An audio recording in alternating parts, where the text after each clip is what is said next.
going to record this meeting. Well, great. Well, thank everyone for coming this evening and taking the time to participate in this evening's event. I'm really excited to see people here waiting to explore how we can work together to support the needs of the Kirkwood community. Eric, if you can go to the next slide for me, please. So I am Doug Mitter-Rotanda, and I'm the president of the KMPD Board of Directors. And I am also a volunteer firefighter for the Kirkwood Volunteer Fire Department. And I'm joined here this evening with Chief Rick Ansell, who I'll ask him to introduce himself. Hi, I'm again volunteer Kirkwood Fire Chief Rick Ansell, and I'm also the Assistant General Manager for the Kirkwood Meadows PUD. Excellent. And we have Eric Christensen, our general manager here, helping with the AV. So he's advancing the slides for us. So Eric, why don't you go ahead into the next slide, please? So there are three main objectives for today. The first is to give an update to the community on KVFD, discussing our current challenge and our options. The number two is just talking about the roadmap of what we're seeing and what we think happens next. And the third is to answer your questions. And for this part, for today, we're going to use the Q&A feature of Zoom so that you can post your questions while we are talking, and then that way you don't have to wait until the end. And then, as I said, Eric is on the line and reviewing the Q&A, and I'll review as well. And so Rick and I will respond to the questions as they're posted in the chat. So that's the way we're going to try to use the Q&A today. So thank you for giving that a try. And I just want to start with just noting a little bit more about the first bullet point here as it pertains to the update on the KVFD. So Rick is going to present the three main operational challenges that we face today and what we see as the options to overcome these challenges. And the KMPD board and staff have worked really diligently to research various options and consider community input and feedback about what to do going forward. And what you're going to see tonight is what we think are the best, most cost-effective options available. But we're here because we want your feedback. We want to know, are we missing something? Are there other ways for us to improve anything that we're considering? And furthermore, I want you to note that some of the options that we're considering that you'll hear about today would result in us asking the Kirkwood community to increase the amount of money spent on fire and emergency medical services. And I think it's important to note that the KMPD board and staff do not take this request lightly. We recognize that increasing the cost of ownership in Kirkwood is a considerable ask of the community. But what we see is that the reality of our situation is that the status quo will not last much longer. And ultimately, the Kirkwood community will need to decide how to proceed on this topic. And I'm glad to see, 65, 70 people here on this call this evening for taking their time out of their evening to learn more and to contribute to this conversation. So thank you for everyone joining, and hopefully folks will also be able to listen to this recording once we post it as well. Eric, could you go to the next slide, please? Thanks.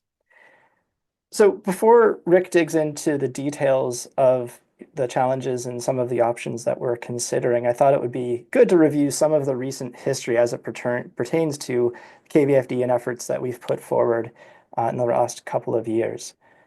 So starting back in 2023, there was a Measure E that as a special tax presented to the community that we looked to raise money for the KVFD. It was based on the number of parking spaces at each property. And that vote failed in July. And since then, the board has taken many steps to better understand the concerns around Measure E, the level of services that people want, and how to potentially fund it. For example, we heard that the community wanted more specific costs on the operational options that we could consider. They wanted us to reconsider the use of parking spaces as the measurement of benefit received. And we also learned later in a survey that's noted here in February 2024 that about 2/3 of respondents to that survey said that they do not want us to use more property taxes to fund KVFD, as doing so would increase the cost of the services that we would be allocating that money away from.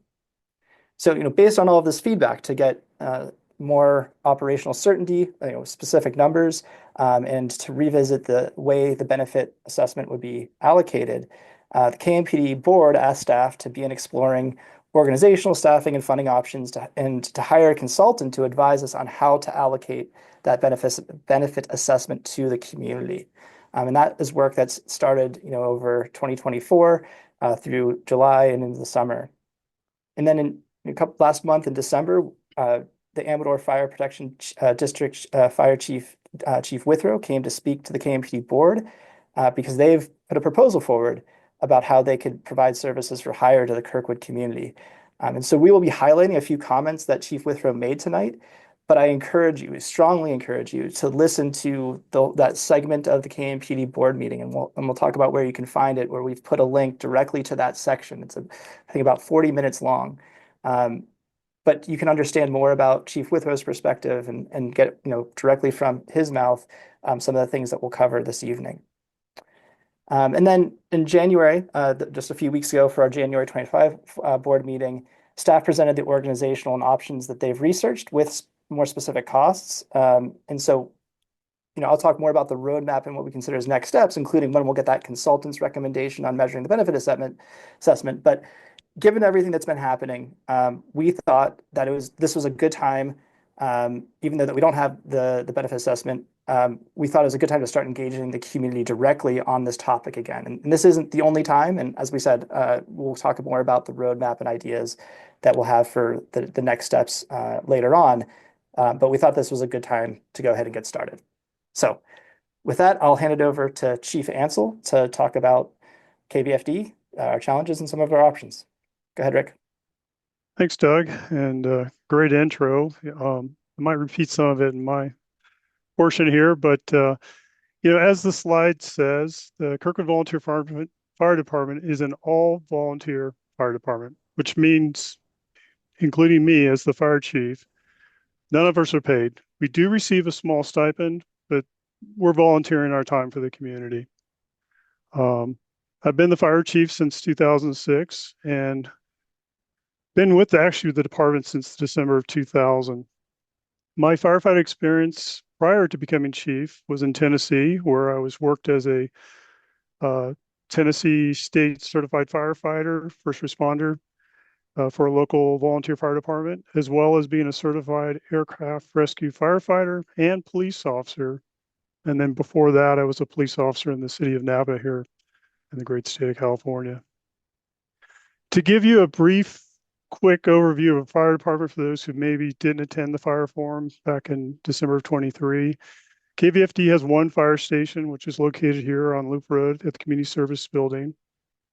Currently, we have two larger fire trucks, a pickup truck, which carries 300 gallons of water, a command vehicle, and also a small Zodiac boat that we use in the summertime for moving personnel and possibly rescues on some of the local lakes in the area.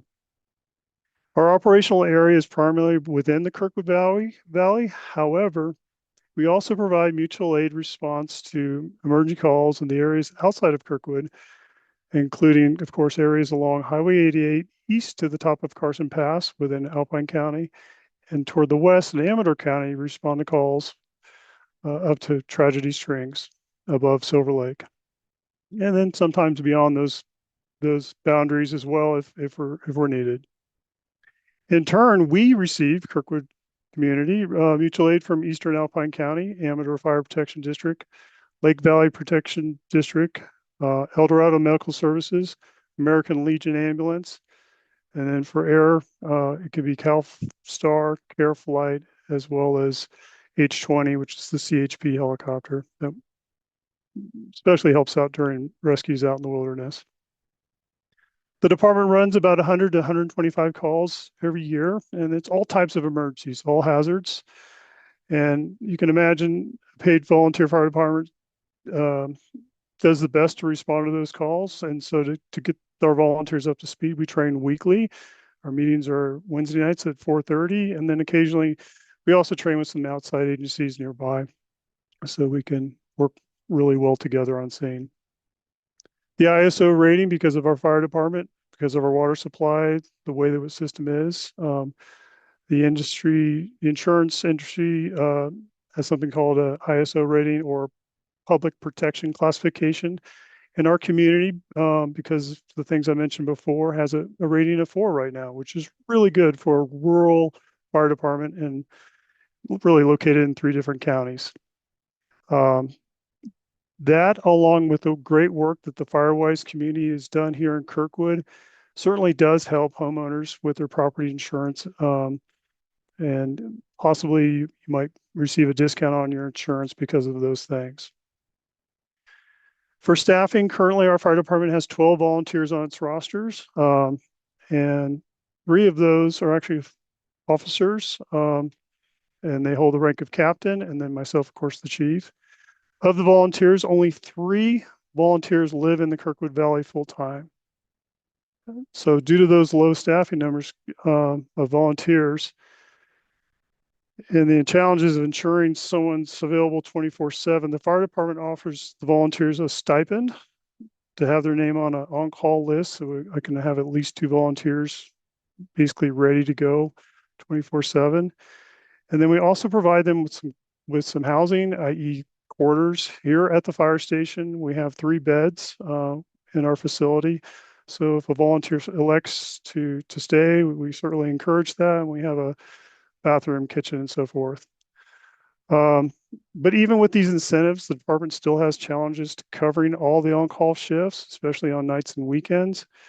And when the on-call shifts are not taken, then the default relies on me, where I live 45 minutes away, or with the outside agencies that I mentioned before through mutual aid, either Amador Fire Protection District or Eastern Alpine County.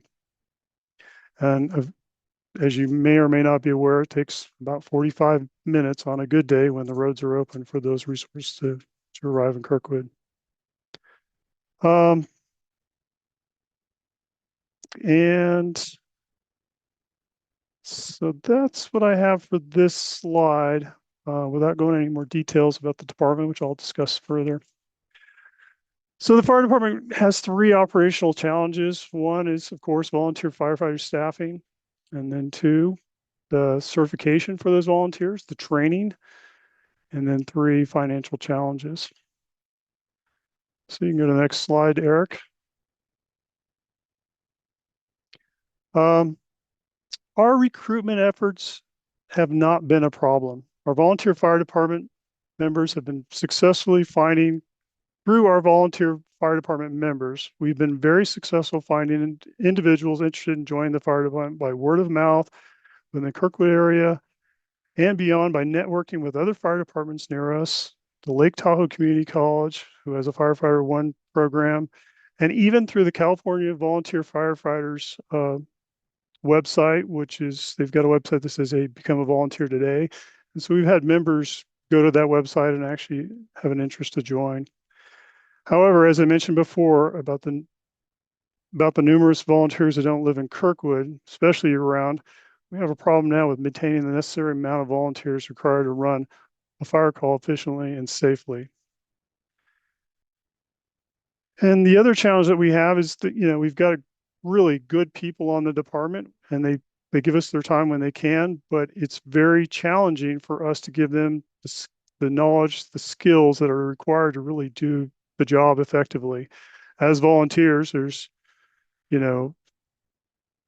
only so much I can teach them without them going through a formal training program, either for structure firefighting, for wildland firefighting, and then EMS is a whole different world, but there's certain requirements for that as well.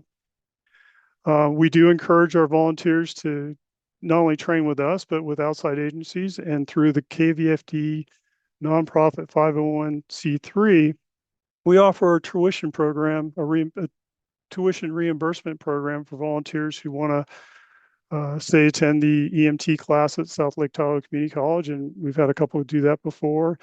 We've had others attend courses through the California Volunteer Firefighters Association. And again, it's a very great tool, but not all can have the time to break away and attend that training. The next challenges that we have is I have no way to know who will show up on a fire call at any time. So to address this, we've done what, as I mentioned before, other fire departments have done, and we've created a stipend program to give the volunteers an incentive to come to train. We pay them $10. to actually go on a fire call, I'll give them $20. If the call goes over 2 hours, I'll give them $40. And then the on-call schedule itself has various prices, but essentially if you're on call 24 hours during Saturday and Sunday when the call volume seems to peak up, a volunteer can get a $200 stipend. But that's about as high as I can go with my volunteers. I'm currently paying almost $10,000 a month in stipends. And beyond that, I'll turn that volunteer into an employee. And there's a lot of issues with becoming from a volunteer to a full-time employee. And I'll talk about some of this in a minute as well. But again, a volunteer can only do what they can do, what they've been trained to do. I do the best I can to train these volunteers. But imagine what it would be like if you responded by yourself to a chimney fire as a volunteer, or a smoke inside a residence, or a heart attack, or a propane call all by yourself, which has happened on numerous occasions here in Kirkwood Valley. You've had volunteers go on calls by themselves, or just two volunteers go, and maybe one is kind of knows what's going on with firefighting and maybe can pump the truck, and the other one's like, hey, I just started last week and I'm here to help, but I don't know what to do. Again, these are the things that I'm putting volunteers to the task. And we do the best we can with whoever shows up, but it's not guaranteed we're going to have a really proficient crew every time we go on a fire call. And then the outside resources, again, are 40, 45 minutes away. So again, we're going to do the best we can with whoever shows up, but this is what you get with a volunteer fire department. So you may be thinking, well, why don't you just use Kirkwood Mountain Resort ski patrollers to help you staff the fire department, and they could fill in the blanks, and they're first responders, or they have medical knowledge. And my answer to that is, the door is always open for any Kirkwood ski patroller or Kirkwood employee to come and volunteer for the fire department. And we have numerous Kirkwood employees that work and volunteer for the fire department. But to date, I don't have any ski patrollers on the department, and you can imagine why. I mean, they get up early in the morning, they have to do snow safety. It's a long day on the slopes helping the guests, and it may be not the most interesting thing to do at the end of the day after they've been on their skis all day long. But again, the door is always open. If any ski patroller wants to come and help the department, we're happy to have them. You might also say, hey, well, I see Kirkwood Security going around. They're here 24/7, I think, and maybe they could help. Again, they have a job to do. They can't necessarily break away from that job. It would help if those Kirkwood Security would have more than just basic first aid and CPR training for medical. And currently, as I'm aware that I've been made aware that they don't even have an AED on their rig. So, I'm encouraging Vail that, hey, at least get your guys some AEDs. So if something happens, we have an AED on scene that could help a patient. But again, that staff has a job to do, and necessarily can't break away just to help out with fire. And as I mentioned before, the question might be, hey, well, if you're having problems with volunteers, maybe just pay them, make them paid employees. And again, it's a big difference between a volunteer versus a paid employee. And so we're at that edge where I can't really increase a stipend to pay them without turning them into an employee.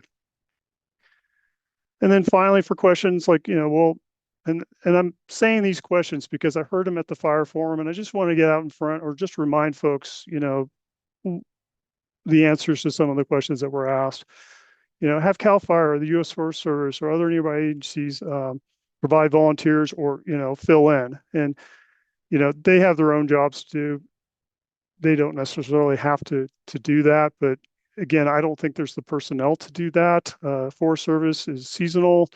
CAL FIRE is also seasonal. And, we appreciate their help on scene, especially on highway incidents or if it's a search and rescue when we're providing mutual aid. But again, it's not a solution to the problems that we have with staffing right now.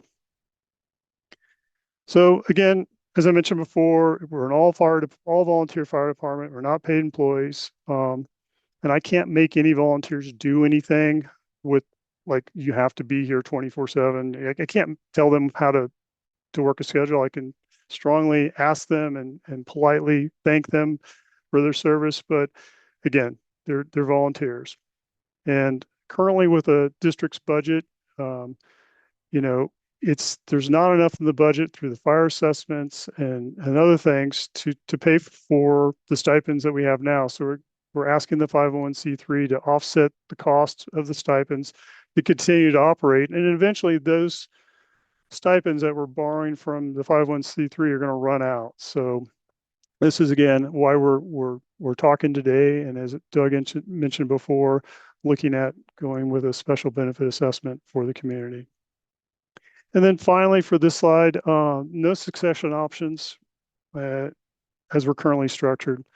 Unfortunately, currently there are no other volunteers on the department with the qualifications or experience that I have to replace me if I leave.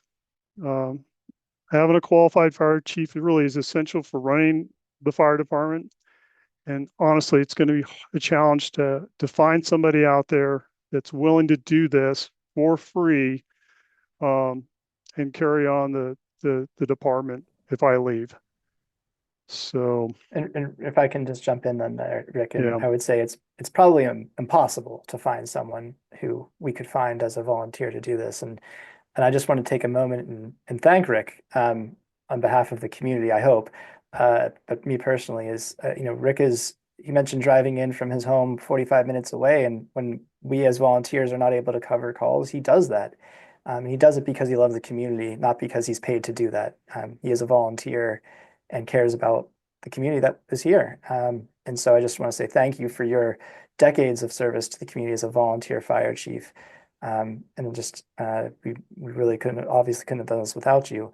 And this is what Rick is alluding to here is one of the main reasons that I said earlier that the status quo can't persist, right? We don't have an option of someone who's trained and qualified as a fire chief, or interested in becoming a fire chief and doing it for free for the Kirkwood community. And so when Rick decides to step down from his volunteer fire chief, we don't have an option. And so that's why, again, the status quo is just not sustainable. And this is one of the main reasons why. So let's move to the next slide. And I know there's some questions coming in. I'm going to hold off on answering some of these questions until really the end of my presentation. Maybe some of the questions will be answered as I talk, but I'm not going to forget about you. So I mentioned before certification and getting people trained. When the fire department was created, the training requirements for a volunteer firefighter were much simpler and mostly done in-house by the fire chief, who could sign off and submit to the state paperwork acknowledging that a volunteer member satisfied some basic requirements, essentially back then 40 hours or so to become a volunteer firefighter. Since that time, a lot has changed. And recently, we've been made aware of OSHA, who is currently reviewing the existing fire brigade standards with a new standard called emergency response. And this is important because it defines what the difference is between a volunteer firefighter and an employee with regards to training and safety. This, along with the state of California saying that volunteers must now meet the same OSHA training and safety standards as a career firefighter, eliminates the volunteer firefighter training certification. So all fire departments, whether you're volunteer or paid, are now required to train firefighters to a professional firefighter standard. And to become or obtain a firefighter one certification, an individual is looking at 400 to 500 hours of training for firefighting alone. And this doesn't include any training for EMS, which for a basic EMT, like myself, you're looking at 180 hours of certification or of training to become certified. And minimum training requirements are not only an issue for fire departments, there are other requirements needed to beneficially run the fire department. And these things include, you have to have firefighter physical exams, make sure your firefighters are fit for service or fit for duty. There's something called SCBA testing. So if they're going to wear self-contained breathing apparatus. They have to be properly fitted. There's firefighter skill testing, throwing ladders, pulling hose, doing other firefighter rescue techniques. There's a minimum standard for Title 22 first aid and CPR certifications. And then if you want to drive an apparatus, there's of course requirements for apparatus licensing and so forth. All firefighters in the state of California have to have a minimal level of hazardous material training, awareness training, and that's a 40-hour class. And then in Kirkwood, we're remote, but we also have avalanche dangers, so there's certifications for that. There's ice rescue certifications. There's high and low angle rope rescue certifications. And then there's specialty things like vehicle extrications and confined space rescues. And so the sky's the limit, but bottom line is there's a lot of things that are required just to be a firefighter. And I do the best I can to train my volunteers to a proficiency level that they're not going to hurt themselves, but I can't certify everybody and everything. And all these things essentially create a risk for any fire department to stay in compliance, and especially a risk for small volunteer fire departments um, to deal with. Okay, and if we can move to the next slide, Eric. So keeping all that I've said in mind, over the past several years, the district's been trying to come up with solutions to solve the fire department's operational staffing and financial problems. And currently, the fire department is funded through a fire assessment, which was created in 1987, and that assessment hasn't changed since. That, along with property taxes and the occasional impact fee on new development, really is what is funding the fire department. The fundraising activities that we do every year with the Kirkwood Summer Festival and in years past with the Death Ride, as well as the Kirkwood 10K and whatever, Fill the Boots, those funds, as we forecasted at the time, were initially to buy new vehicles and to buy equipment for the fire department. They weren't really necessarily set aside for labor, though we have used it in the past for a little bit of labor, but that's before things have changed and the requirements of the state of California for paying volunteers and stipends versus employees. Those things have changed.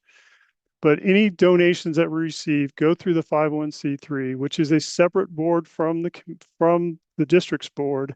And currently the board members are Eric Christensen, Peter Dornbrook, and why am I drawing a blank? Me. And Doug. Thank you, Doug.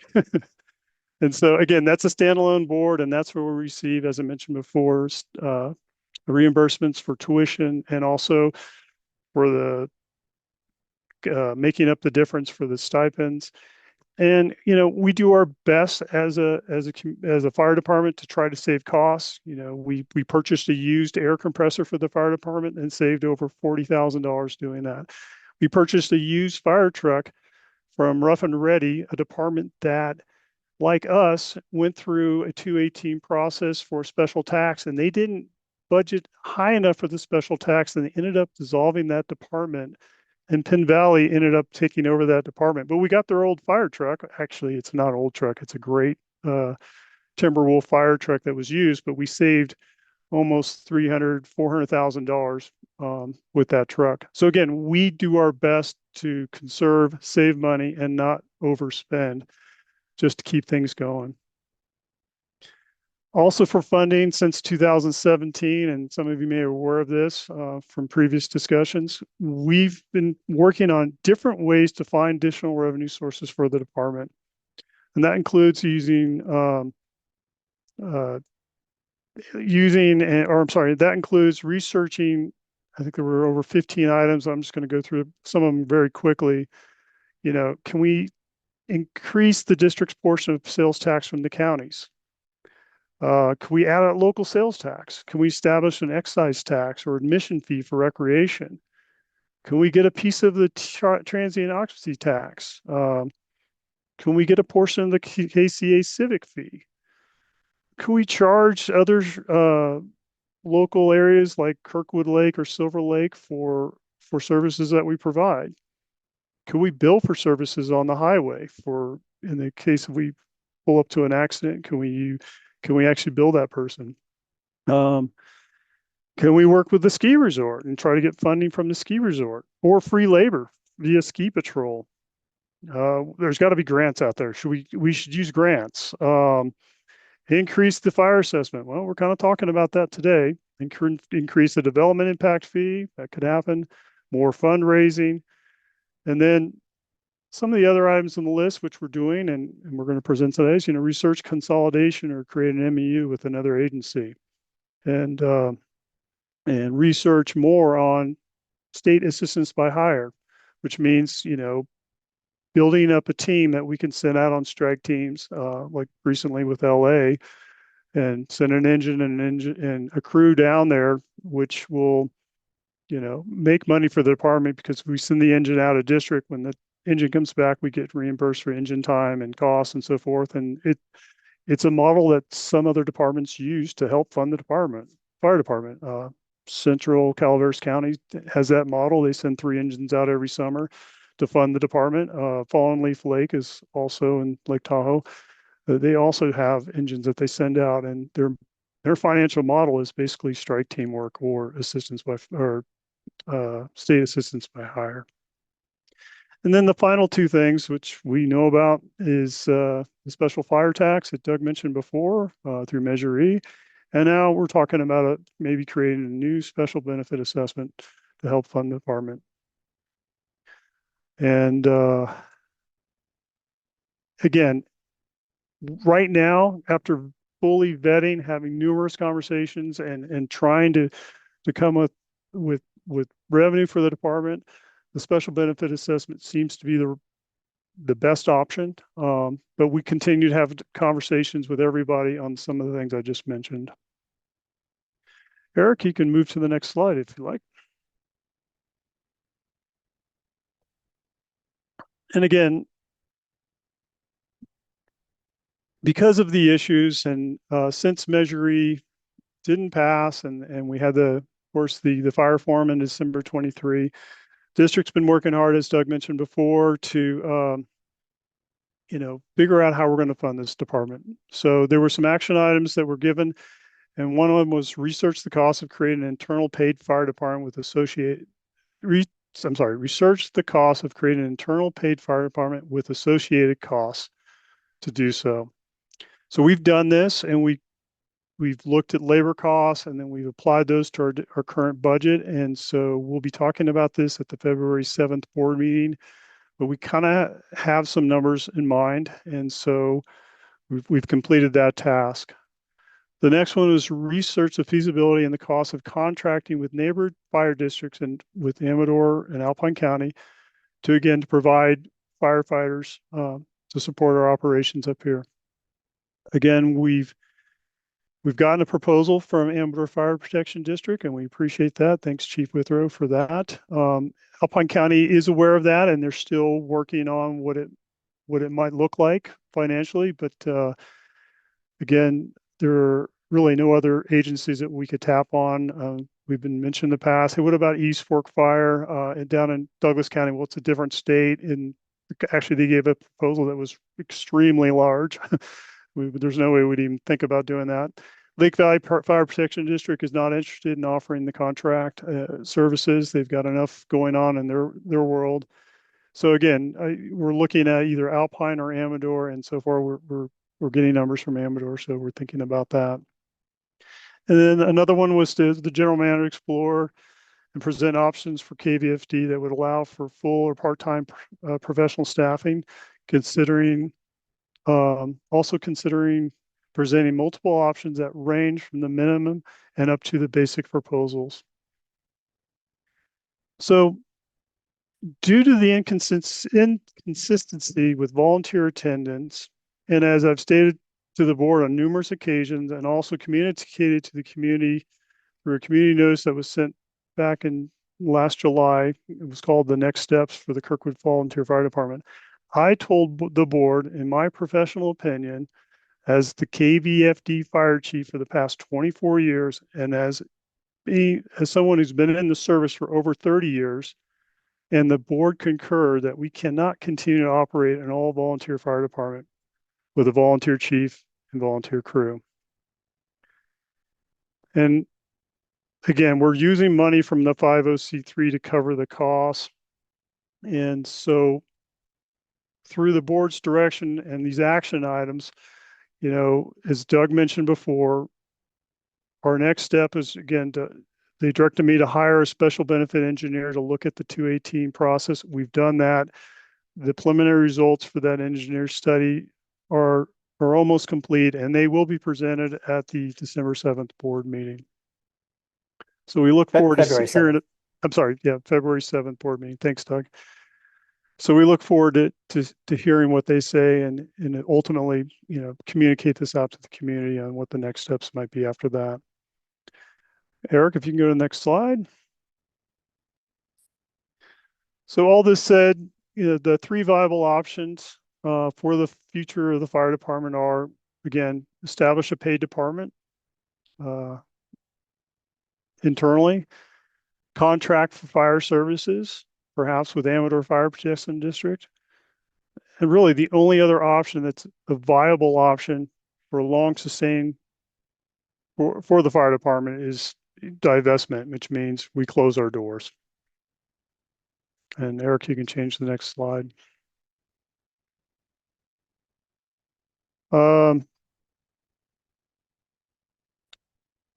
So the district could create its own fire department and turn our volunteers into professional firefighters, along with hiring more volunteers, more firefighters to ensure we have at least 3 people on staff necessary to be a functional fire department working 24/7.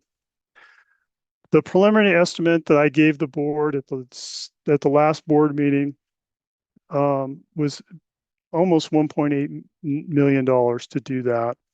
And that's excluding revenue that we would have gotten from property taxes or assessments.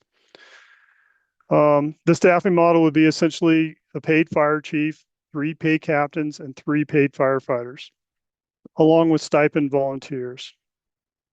Again, this is a model that, would ensure that we have at least 2 people here 24/7 in supervision. The problem is, and there are other challenges that you have to consider if we create our own internal fire department, is, the same challenges we have with certifications and training. Those firefighters, if I move my volunteers up to a paid staff, I'd have to pay them to go through training and get certifications. And while they're gone, I need to cover their shifts. So it could increase with overtime costs and other costs that I'm not aware of. So that 1.8 million could go a little higher if someone gets sick. Again, this is just very minimal staffing without going overboard. I'd still have to pay some stipend costs. And then there are other costs associated with insurance and from changing from a volunteer fire department to a paid department. Our workers' comp insurance and other insurance might go up as well, and I'm not aware what those costs would be. So long story short, it's going to cost quite a bit to create our own internal fire department. We did recently solve because the district is currently covered under CalPERS as a water company. It's just a regular CalPERS account. We would have to create a special public safety account with CalPERS. And so we've done the research and seen the costs. And so essentially, I've included that into my model for the budget. And the cost would be a little bit more, but it's not outrageous. But still, it's going to be more than a water company employee. And these are the minimal costs for that CalPERS calculation, where it would be a 2.5% versus a 2.7 or 2.9 or 3 or whatever it might be. It's the lowest possible model I could use with CalPERS to create a public safety account with them. And then Eric can go to the next slide. So that's my thoughts on an internal fire department. The next one would be contract with fire departments with other agencies for services, fire protection services. So we've had numerous conversations with everybody, and currently Amador Fire Protection District has given us a proposal. And Chief Withrow, as Doug mentioned before, came and spoke at this past December board meeting and had numerous observations, comments about Kirkwood. It was very informative about the fire services that he could provide. And if you're interested in hearing him speak or seeing his presentation, again, there's a link on the district's website, so you can watch that. He gave a very good presentation on the current operations, AFPD, their staffing, their work schedules, the stations that they have, how he rotates his firefighters from different fire stations within his district to accommodate the needs of the district. He assured us the KVF volunteers had a path to still remain volunteers. We wouldn't eliminate them, and actually he would need them to help him support the operations of the two or three firefighters that he would need to do this. One of the most interesting things I heard was the discussion about, hey, are your firefighters paramedics? And currently they are not. There's always an option to become paramedics, but he's had extensive history and prior history before becoming the AFPD. And I want to put words in the chief's mouth, but he basically said, I've managed paramedics before, and it's very challenging. Once you become a paramedic company, i.e. fire department with paramedics, you can't step back from that level of care. And so you have to ensure that you have enough paramedics to cover the bases or keep them on the trucks. Someone calls in sick, it can be challenging. There's overtime issues.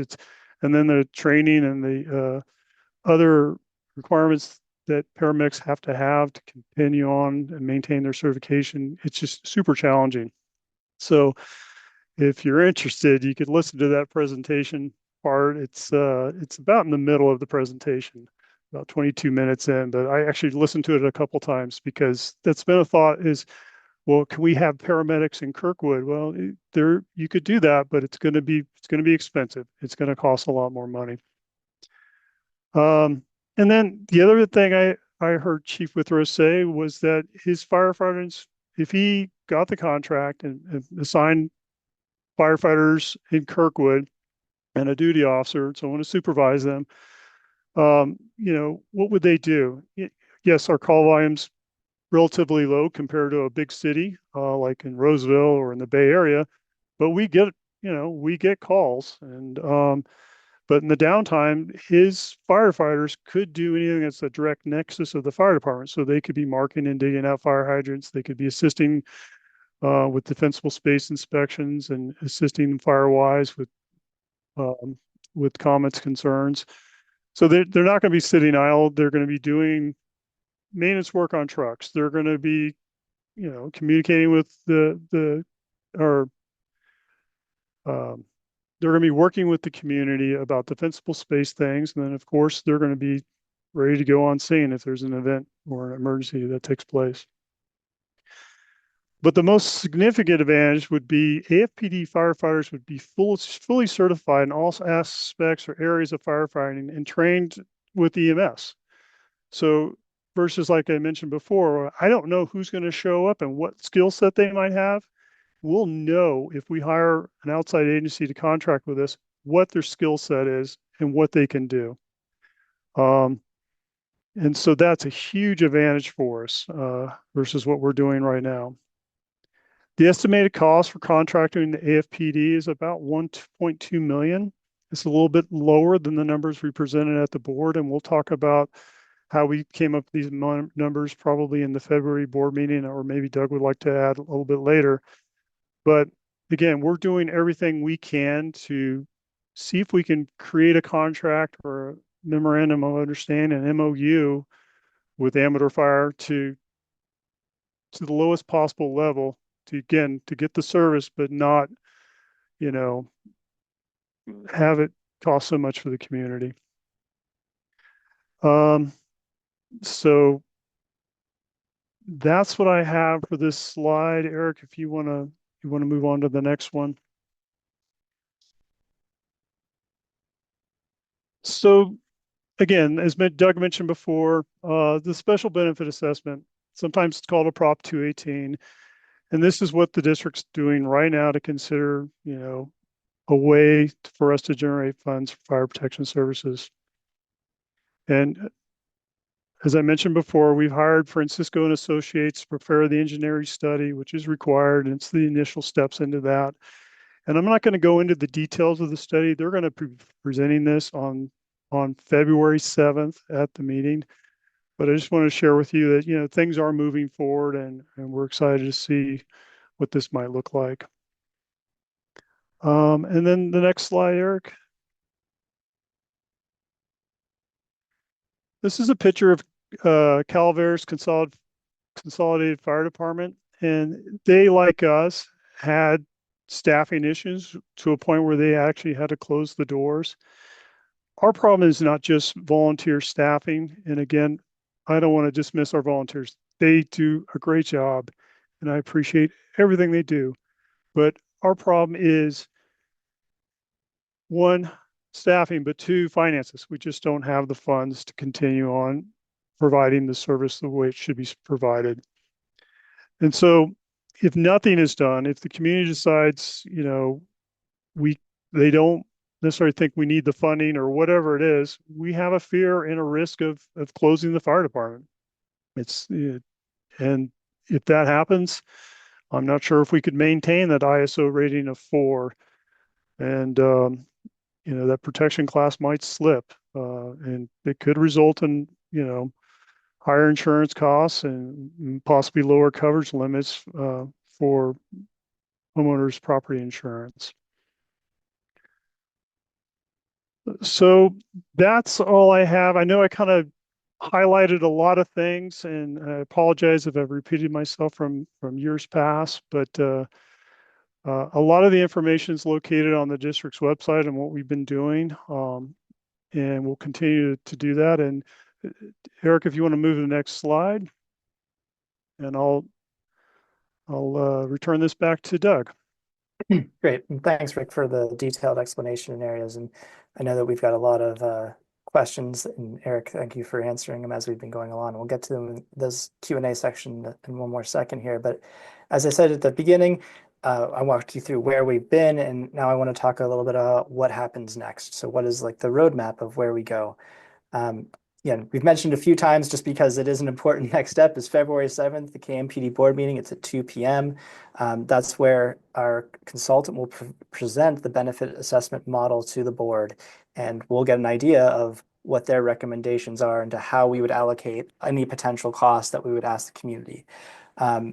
After that, and this is an important part of this, every property owner's benefit assessment would be different. We'll see what their formula and how they do it, but what we want to make sure we are able to do is give everyone their opportunity to see what their exact value will be. Again, based on the feedback that I mentioned earlier, people really wanted to know, what is exactly you asking? What is the number that you're asking for me? And we're trying to provide that.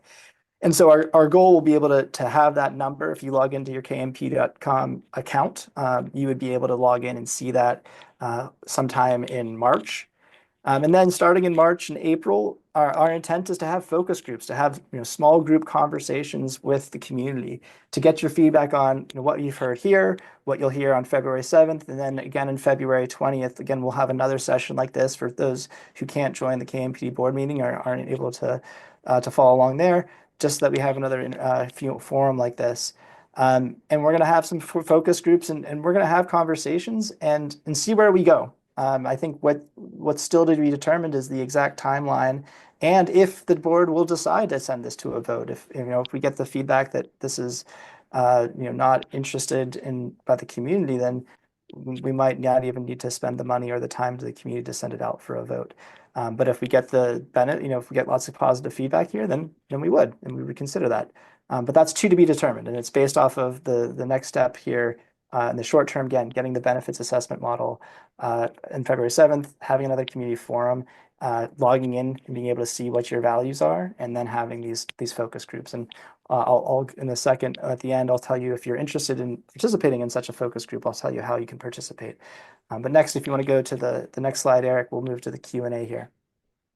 And so I see a couple open questions here. Rick, mostly on call volumes and locations and the distributions here. And I know we had some charts in the December 2023, and I'll talk about how to get to that those charts that we had in those tables. But do you want to talk about uh, kind of the call volumes, locations, things like that for a moment? Yeah, and this is from Frank Petroncelli. Thanks, Frank. The call volume and the Kvfd itself, currently, or in 2023, I haven't quite finished the numbers for 24, but I'm sorry, for yeah, 2024. For medical, there were 40. For fire and rescue calls, there were 82.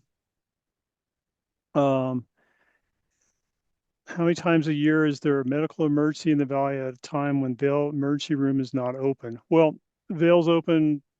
I don't have the breakout of when the resort's open or closed. That isn't readily available. Um, but we get emergency calls 24/7 year round. And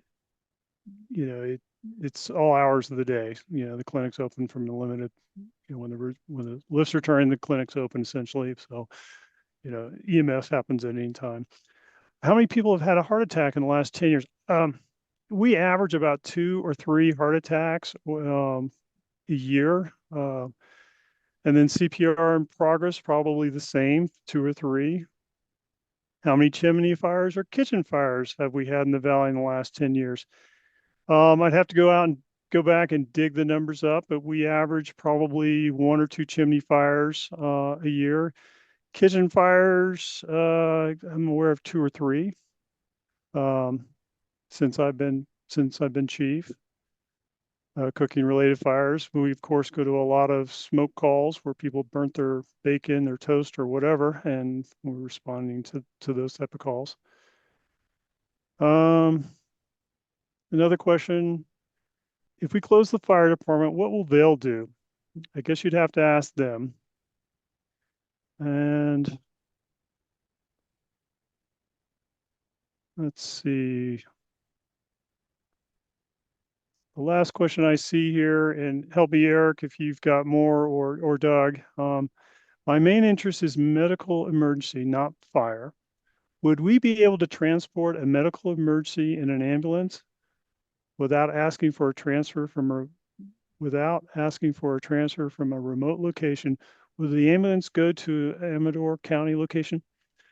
Well, I'm glad you brought that question up because I didn't really mention it. For those of you who may remember, we used to have an ambulance when we had a significant or significant. If we had enough EMTs, volunteers, um, like we have in years past, we were able to maintain a BLS ambulance that stayed here in Kirkwood 24/7, and myself and others would basically respond to the EMS call and take that patient to the next higher level ALS care. Usually it was Medic 7 if we were in Alpine County, or Medic 3 or somebody from American Legion in Amador County. So depending on where the incident was, we'd either go west or east to the closest available medical facility. We would transport them there. So, but unfortunately, due to the skill set and the lack of EMTs on the department, we ended up returning the ambulance back to Alpine County, and we do not have an ambulance in the valley at this time. For the fire department, we have 2 volunteers, with 2 more who just recently passed the national exam, or one just recently passed the national exam, and another one's getting ready to take it. So we might have a chance to get back to a level of 4, but the costs associated with introducing and bringing back the ambulance would be quite high. So, but it's something we could certainly think about for the future. And I don't see any other questions. There's been quite a few questions about Vail's position and what Vail's is doing and what would happen without a fire department for Vail. So I see the general manager from Vail's on the call. So Ricky, I'll give you the opportunity to speak. I'm sure you saw all the questions that came through relative to Vail. So let me do that for you. And there you go.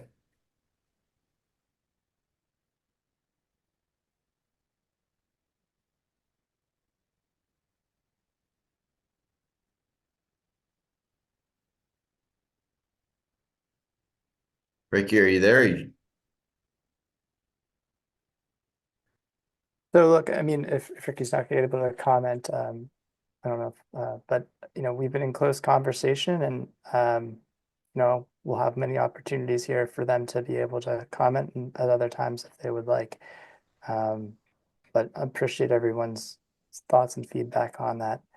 Um, but we want everyone's input here, and we will certainly have focus groups and um, get everyone's input, and including the resorts. And we appreciate the the opportunity to have conversations with folks about this. Yeah, It's an important Ricky topic. says he's here, but his microphone isn't working, so we appreciate you being here. Yeah. And there's a lot of questions I'm sure you saw that came through, Ricky. So if you want to, that might be good to get some answers as we cobble these together for people. If you guys would like to respond to, that'd be wonderful. We'd appreciate your help. Thank you. Yeah. Thanks, Ricky. Appreciate you being here. And I will say, there's Ricky and his staff has been I've seen them on KMPD meetings in the last many months, and they've been attending. And like I said, we've been in close conversation with Ricky and his staff on this topic. And so, I hope the community understands that we recognize that as them as an important partner in all of this. And so, we look forward to their communication and collaboration on this. So, um, we appreciate their participation in those meetings as well. So, Rick, I'm seeing a few more questions coming through here. Okay. Let's see here. I'll just go from the top. Frank's asking, he's having a hard time thinking that we need 3 full-time firefighters. Why can't we just pay for one? Hang on a second here. I'm not getting the full. Okay. As I mentioned before, having one person respond to an emergency is just one, it's not fair to that person. Having done it myself on a few occasions, you have to be the incident commander. If it's a fire, what are you gonna pull the hose off the truck yourself? Be the engineer and pump the truck? Do all the tasks that you would think, like in LA, they send 3 engine companies to one structure fire, pull that down to one person. It's unrealistic. If it's a heart attack call, if it's a choking victim, you need more than one person dealing and doing patient care. If it's a CPR call in progress, that's one person isn't expected to do CPR until outside agencies come to help and support. So it's just not really a good viable solution and really a safe way to run the fire department for liability issues. So that's why I'm saying we need 3, and it's really the minimal amount to be an effective fire department to do the operation. And some of the other questions that popped up have either been answered or okay. And then Frank's back. How does Bear get by? I don't understand. Oh, Bear Valley. I assume you're talking about Bear Valley. They're a public safety, so they do both fire and police, and they also have volunteers as well.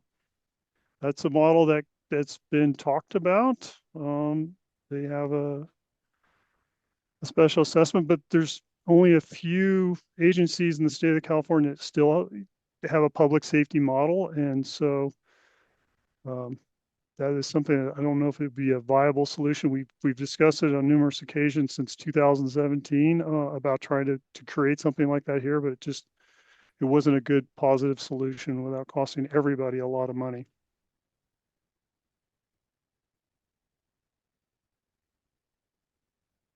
Okay. Thanks, Rick. And I see a public safety model is where officers do both fire and police. They have to be trained for both. Hence the extra expense for that.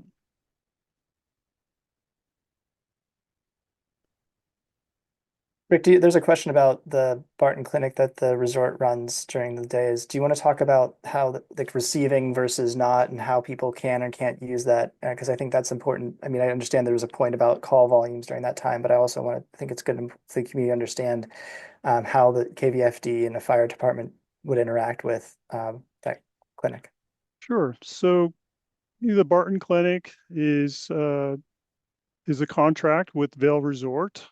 to use the space. They don't own the facility. They for the last numerous years have contracted with Vail to have a doctor, usually an X-ray tech, a nurse in the clinic during operations. There was a year when the Barton wasn't interested for whatever reason, and another doctor went in there. It was called Mountaintop Medical. Dr. Schwartz ran the clinic for 2 or 3 years. But they're just that. They're a clinic. They're not a technical receiving facility for EMS by the fire department.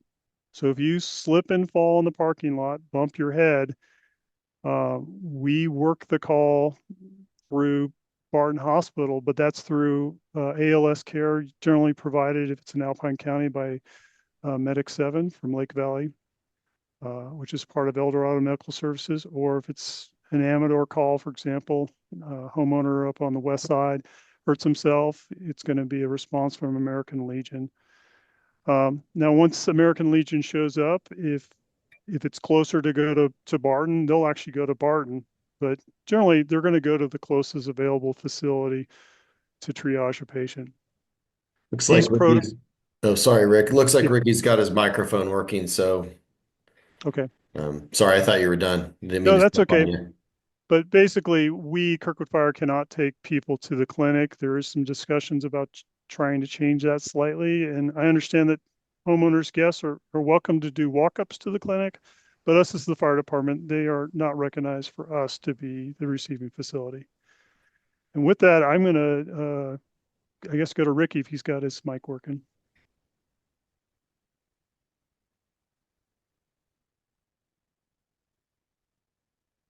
Ricky, you're unmuted, but I'm not hearing you.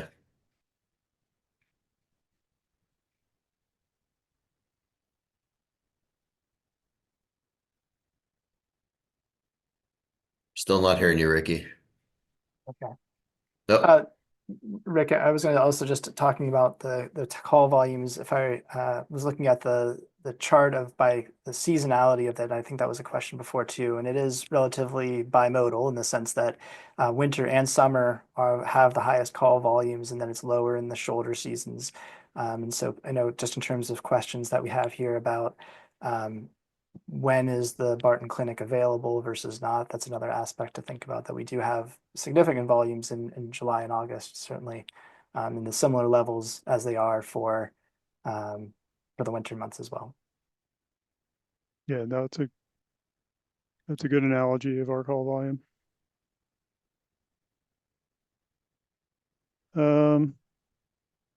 Well, Ricky, please chime in. And again, thanks for being here. But yeah, chime in if you get the mic situation figured out. How much support do we get from Alpine County? You know, our relationship with Eastern Alpine County is excellent. For the fire department, they do provide occasionally surplus vehicles for our department. We're included in most all of their training. And more importantly, they do provide the cost that the district would have to pay for communications, for dispatching.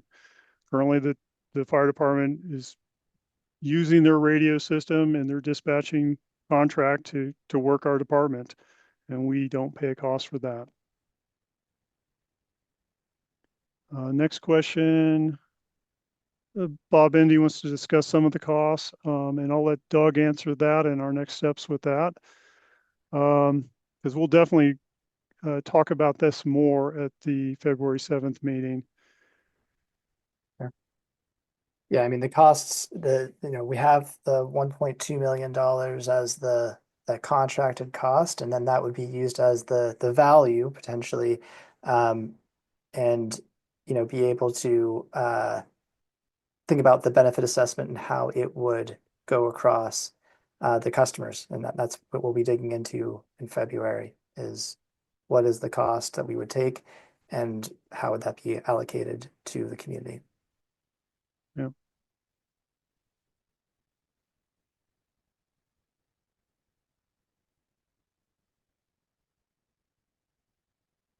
Is there any other option here in giving Ricky an opportunity to speak, Eric? How we can make that work in?